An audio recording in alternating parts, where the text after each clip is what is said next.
Almost 50 years ago, all of our beliefs and notions about the Stone Age were turned on their heads when a certain caveman turned up on the scene.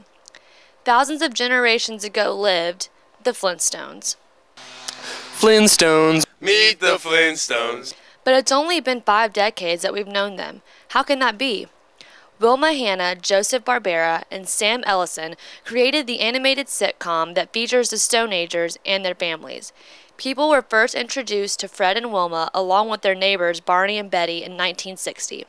Pebbles and Bam Bam would come along a little later. But this September, the Flintstones turned 50, and while the show is based on a time since past, one thing remains the same with Fred, Wilma, and Pebbles. The Martin Stone Age family. They represented the best the Stone Age had to offer, and their forward-thinking, modern mindset is probably what has kept them so popular over the last half a decade, even though they're kind of prehistoric. From the town of Bedrock. They're a page right out of history. And their relevance remains. Apparently, they had neighbors and friends back then.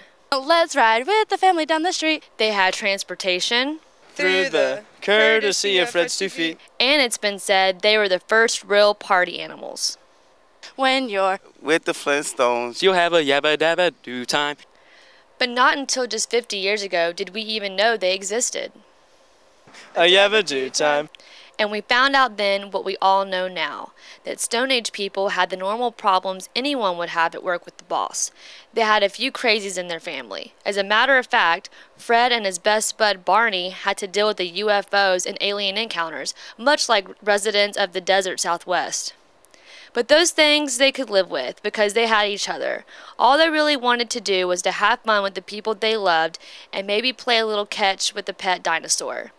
And to think that it only took us an estimated million or so years to figure it all out. Now, this September, the Flintstones won't be stone anymore. They'll be golden. you'll have a gay old Time. Coley Nichols, Eagle News, Channel 97. Da, da, da, da, da.